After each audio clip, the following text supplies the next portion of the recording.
오늘 시편 23편 두 번째 시간이죠. 오늘 또 여호와 로이라는 단어를 가지고 함께 은혜 나누려고 합니다. 시편 23편의 핵심은 뭐냐면 바로 1절에 있어요. 여호와는 나의 목자시니. 핵심 단어는 여호와는 나의 목자시니, 이게 핵심 단어입니다. 히브리어는 두 단어로 구성되어 있죠. 여호와 로이. 여호와 우리가 하나님의 호칭이죠. 로이는 나의 목자. 히브리어는 딱 두 단어, 여호와 나의 목자. 여호와는 나의 목자시니. 우리가 시편 23편은 다 잊어버려도 이 두 단어만 기억하고 살아도요, 우리가 이 두 단어만 우리가 내 신앙의 어떤 가치관을 갖고 살아도 하나님께서 우리 삶을 떨어져 인도할 걸 저는 믿어요. 아멘. 따라합시다. 여호와는 나의 목자시니. 다윗은 그 목자였잖아요. 목동이었거든요. 다윗은 목동이 누구인지, 양이 누구인지를 너무 잘 아는 사람이 바로 이 다윗입니다. 그 다음에 이 목자와 목동과 양과의 관계가 어떤 관계인지 너무 잘 알았던 사람이 다윗이거든요. 목동이었던, 목자였던 다윗이 여호와가 나의 목자다. 하나님과 자신의 관계를, 하나님은 목자요, 나는 양이다. 그러니까 우리 예수 믿는 사람들이 하나님과 주님과의 나의 관계가 어떤 관계인가? 주님이 나의 목자고 나는 양이다. 우리가 이런 하나님이 목자다, 나는 양이다라는 그 관계만 분명하게 우리가 설정하고 우리가 인생을 산다 그러면 우리는 정말 우리 인생이 정말 놀라운 인생을 살 거라고 믿어요. 근데 다윗이 시편 23편을 고백할 때는요, 경험에서 나온 고백이거든요.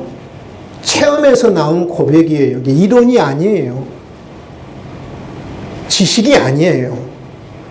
내가 하나님을 목자로 삼고 살았더니 하나님이 나를 이렇게 인도하셨습니다 라는 체험 속에서 나온 고백이거든요. 그러니까 여러분, 우리 신앙이 이론에 그친다고 그러면, 지식에 그친다고 그러면 이건 살아있는 신앙이 아니에요. 죽어있는 신앙이거든요.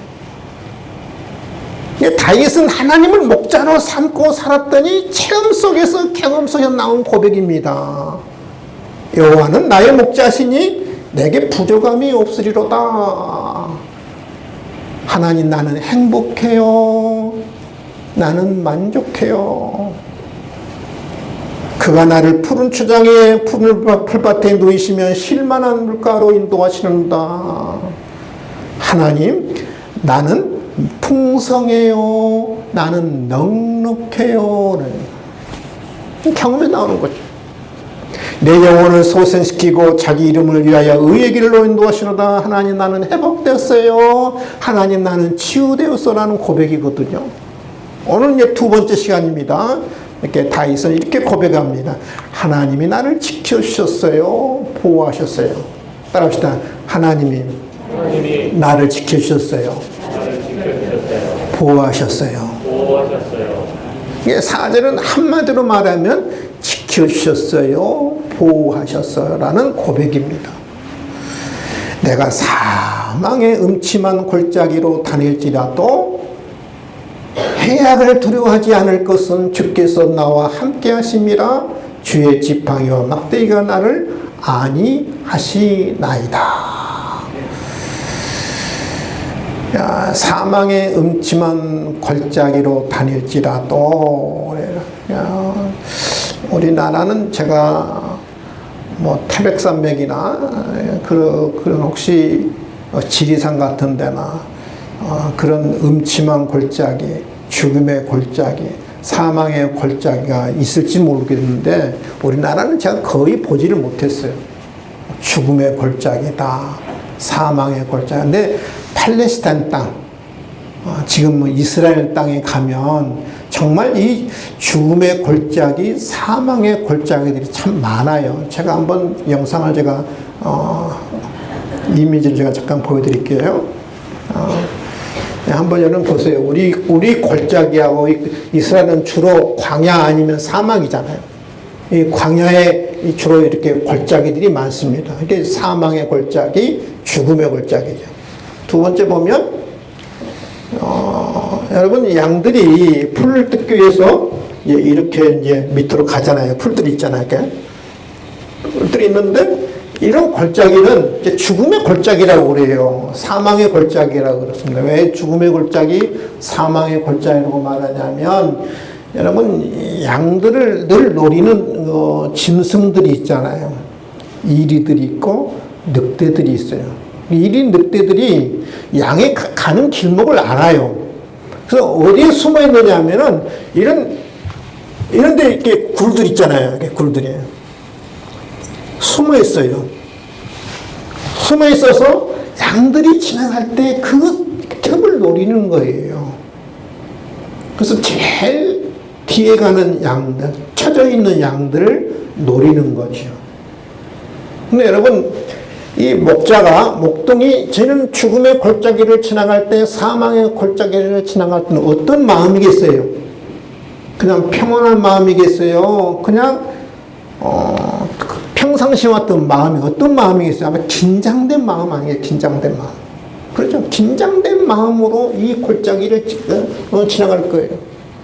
평소에는 양들을 이끌어갈 때 목동이 좀 멀찍이 좀 따라간다든지 멀찍이 좀 이끈다든지 그럴 건데, 근데 이제 죽음의 골짜기를 갈 때는 늘 이리와 늑대들이 언제 이렇게 도사릴지를 모르니까, 공격이 올지를 모르니까 이 목동 입장에서는 이 양을 떠날 수 없는 거예요. 더 가까이 가는 거예요. 더 가까이.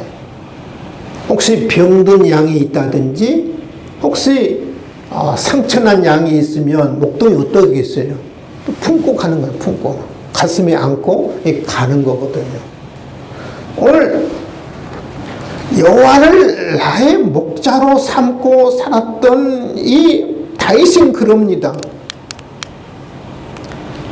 음침한 골짜기, 사망의 골짜기로 다닐지라도 내가 해악을 두려워하지 않는다. 그 이유가 뭐예요? 주께서 나와 함께 한다는 거거든요. 내가 위험한 곳을 지날 때 우리 하나님이, 주님이 나를 외면하시고 방관하신 것이 아니라, 멀찍이 하나님이 나를 지켜보신 것이 아니라 주께서 더 나와 함께 하시는 거예요. 병든 양이 있으면 이 골짜기를 지나갈 때 목동이 꼭 안고 지나가는 것처럼 내가 위험한 곳을 지날 때 주님이 더 나와 더 함께 하시고 나를 짊어지시고 어깨에 메시고 이 험한 골짜기, 죽음의 골짜기를 지나가는 거예요. 함께 하시는 거예요. 함께 하시는 거예요. 위험한 곳일수록 더 나와 함께 하는 거야. 그뿐만 아니죠. 주의 지팡이와 막대기가 나를 안위하나이다. 안위한다는 말은 지킨다, 보호한다. 특별히 사망의 골짜기를 지나갈 때는 뭐가 필요하냐면 지팡이와 막대기가 필요한 거예요. 뭘로 나를 지키느냐? 지팡이와 막대기로 나를 보호하십니다. 지키십니다. 다윗은 여호와를 나의 목자로 삼고 살았더니 내가 사망의 골짜기를 지날 때 나를 더 함께 하시고, 사망의 골짜기를 지날 때 우리 하나님이 지팡이 가지고 막대기를 가지고 나를 지키셨어요, 보호하셨어요 고백하는 거죠. 여러분, 이 지팡이와 막대기 좀 다르거든요. 우리는 잘 구분이 안 가잖아요. 뭐 지팡이와 막대기 같은 거지. 여러분, 지팡이는 뭐냐면 여기 플랜카드 있잖아요. 플랜카드. 이 목자가 지금 그 잡고 있는 게 뭐냐면 그게 지팡이에요, 지팡이. 지팡이 끝은 어떻게 해요? 구부러졌잖아요, 구부러져. 구부러지는 이유가 뭐예요? 만약에 골짜기를 지나갈 때 양이 구덩이에 빠지면 그 구부러진 것을 가지고 목을 걸어요. 목을 걸어가지고 건져내는 것이 바로 지팡이거든요. 지팡이. 근데 막대기는 달라요, 여러분.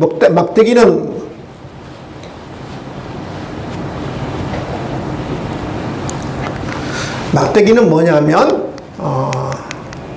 이게 막대기예요. 여러분, 이 막대기 끝에 뭐가 달려있냐면, 이 쇠로 좀 부착되어 있는 거거든요. 이게 쇠로.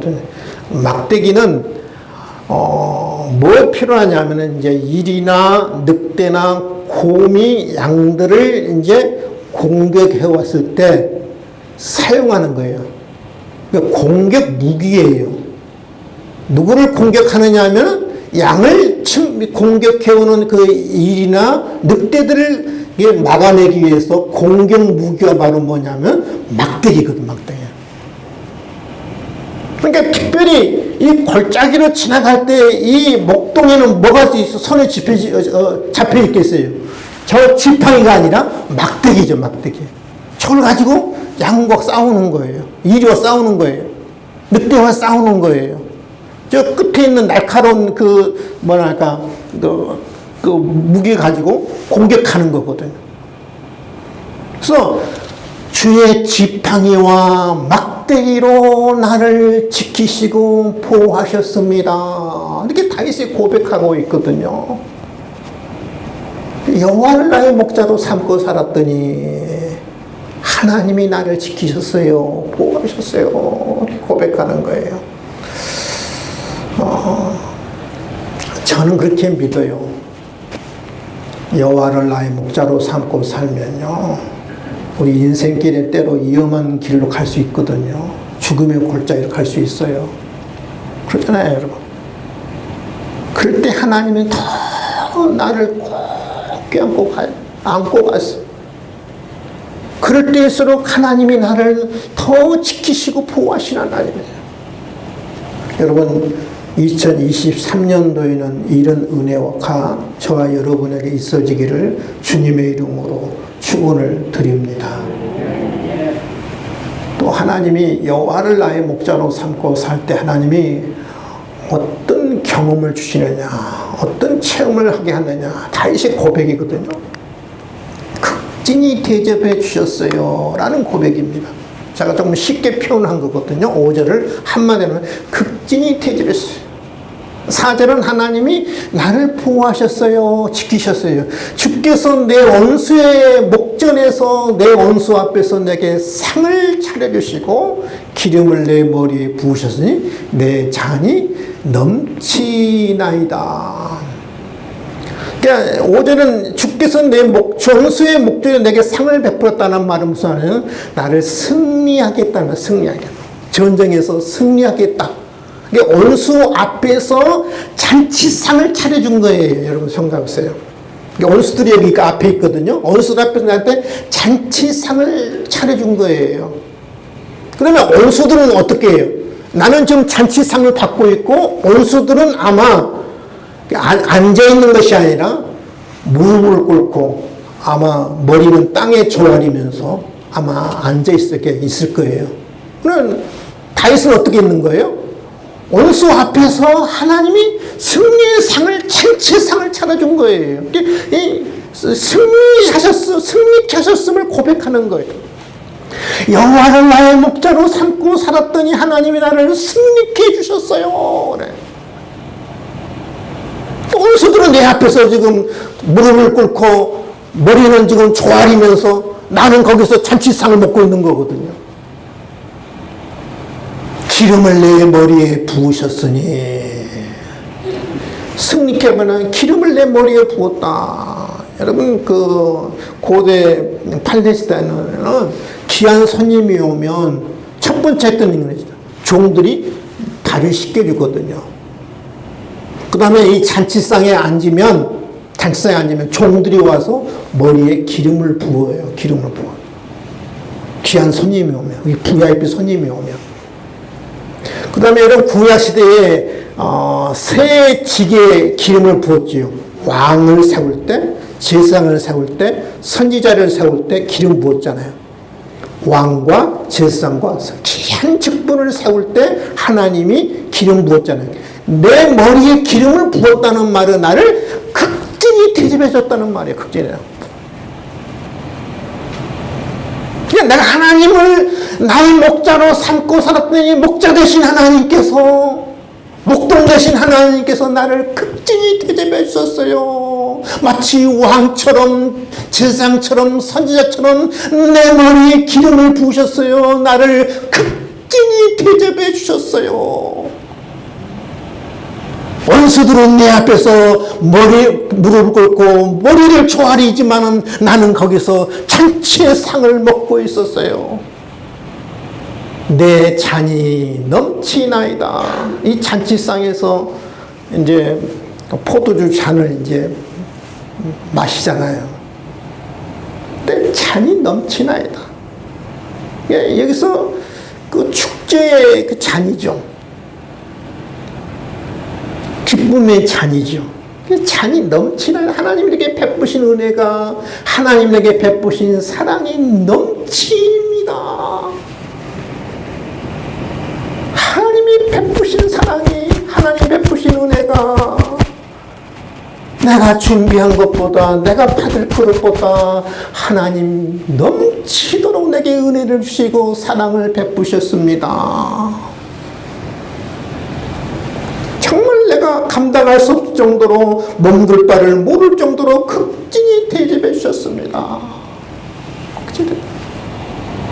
하나님이 누구에게 이런 은혜를 준다고요? 여호와를 나의 목자로 사는 사람에게 이런 은혜를 극진히 대접해 줍니다.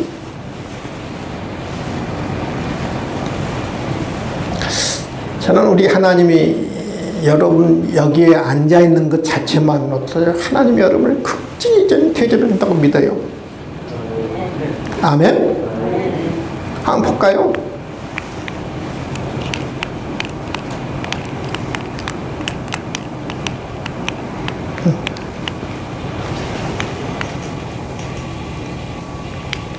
예, 누가복음 15장에 보면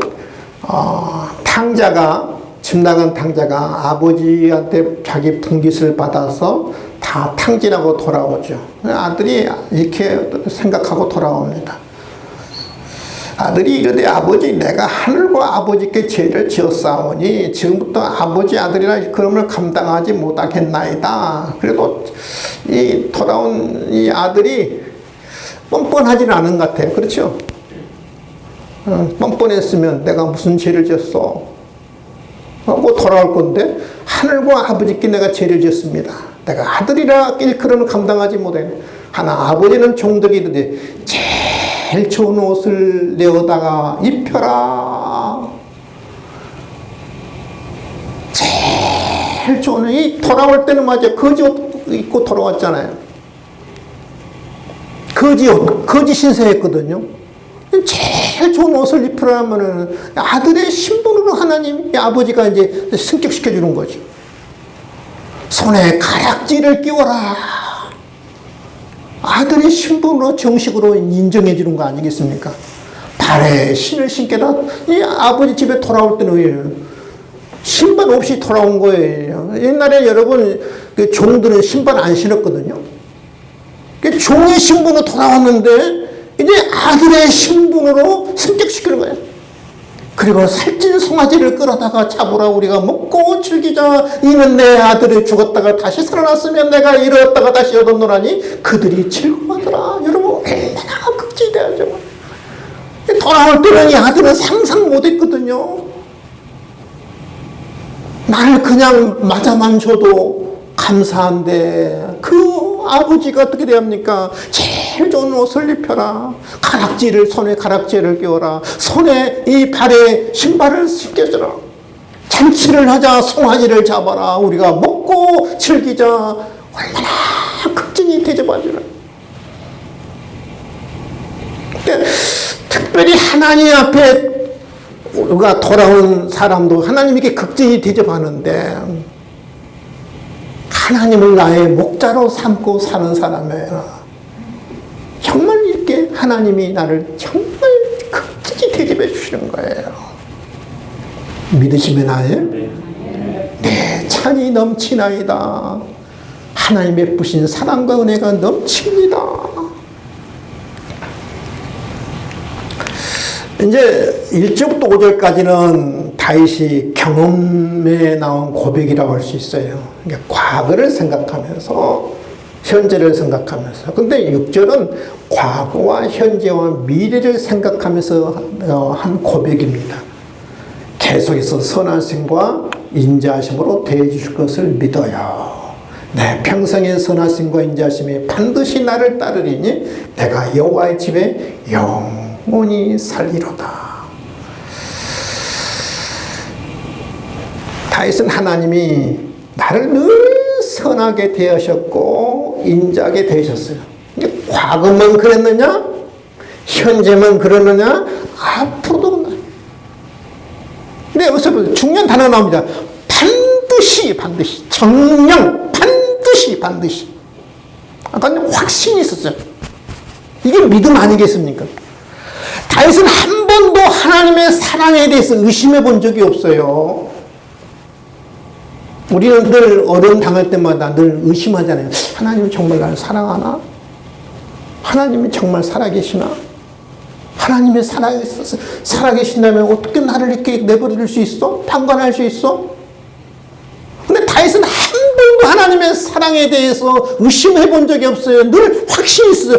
반드시 하나님의 선하심과 인자하심이 나를 따른다는 말이에요. 하나님이 나를 인자하심과 반드시 선하심 나를 대한다는 거예요. 여러분, 이 양들은 목동을 한 번도 의심하지 않거든요. 전적으로 신뢰해요. 목동은 나를 사랑한다. 목동은 늘 나를 선하게 대한다. 선하게 대한다는 뭐냐? 늘 좋게 대한다는, 좋으신 목동이라는 말이죠. 늘 인자하게 나를 늘 너그럽게, 내가 또 실수해도 내가 또는 넘어져도 나를 바로 화내고 야단치는 것이 아니라 늘 너그럽게 자비롭게 선하게 나를 늘 대한다는 거예요. 그럼 앞으로도 미래에도 내가 하나님 앞에 서는 그 순간까지, 이 세상을 떠난 그 순간까지 나를 늘 선하게 인자하게 나를 대한다는 거예요. 믿으시면 아멘? 여러분, 어린 아이들은 부모 사랑 의심하지 않잖아요. 그렇죠? 어린 아이들은 전적으로 부모 사랑을 믿잖아요. 신뢰하잖아요. 여러분, 왜 어머니를 사랑하고 아버지를 사랑하나요? 아버지의 사랑과 어머니, 부모의 사랑을 알기 때문에 사랑하는 거 아니겠어요?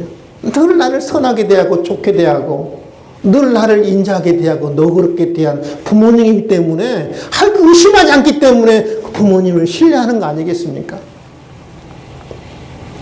양이 목동을 신뢰하는 것처럼 어린아이들이 부모를 신뢰하는 것처럼 다윗은 늘 하나님을 그렇게 신뢰했어요. 하나님은 늘 나를 선하게 대하시고 인자하게 대한다는 거예요. 그래서 다윗은 그 믿음이 있었기 때문에 이렇게 결심합니다. 내가 여호와의 집에 영원히 살리로다. 하나님의 집을 떠나지 않겠습니다. 주님의 집을 떠나지 않겠습니다. 주님의 품을 떠나지 않겠습니다. 목동의 품을 떠나지 않겠습니다. 늘 주님의 품 안에서, 아버지의 품 안에서 내가 평생 살겠습니다. 얼마나 아름다운 고백인지 몰라. 내가 여호와의 집에 영원히 살리로다. 영원히 떠나지 않을 것입니다. 저는 이 결심이 오늘 여러분에게 있어지기를 다윗처럼 주님의 이름으로 축원을 드립니다. 오늘 말씀 정리합니다. 여호와 로이, 여호와는 나의 목자시니 여호와 로이, 여호와 로이. 행복합니다. 만족합니다. 풍성합니다. 넉넉합니다. 회복시켰습니다. 치유해 주셨습니다. 지켜주셨습니다. 보호하셨습니다. 극진히 대접해 주셨습니다. 앞으로도 하나님의 나를 늘 평생의 선하심과 인자하심으로 내가 나를 대할 줄 믿습니다. 여호와 로이, 여호와 로이.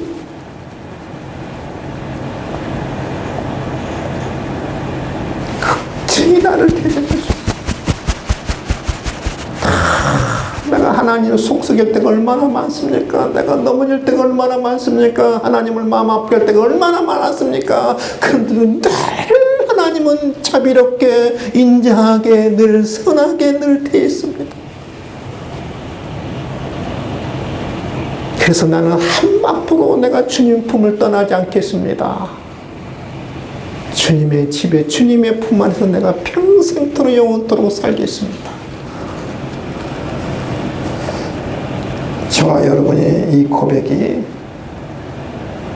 다윗의 고백만이 아니라 저와 여러분의 고백이 있어지기를 주님의 이름으로 축원을 드립니다. 기도하겠습니다. 하나님 아버지 감사합니다. 다윗은 체험과 경험 속에서 여호와 로이, 여호와는 나의 목자시니 내게 부족함이 없으려다. 나는 만족해요, 행복해요, 풍성해요, 회복되었어요, 지켜주셨어요, 극진히 대접해 주셨어요. 앞으로도 선하심과 인자하심으로 어떻게 할 것을 내가 믿어요. 그래서 내가 영원히 여호와의 집에 내가 거할 것을 다윗은 결심하고 다짐하는데, 하나님 우리도 이 다윗의 고백이 나의 고백이 되게 하시고 아버지의 집에, 아버지의 품 안에, 주님 품 안에 영원히 살겠어요. 이런 결심과 결단들이 우리 안에 있어지기를 주여 특별히 축복해 주시옵소서. 감사하며 예수님의 이름으로 기도하옵나이다. 아멘.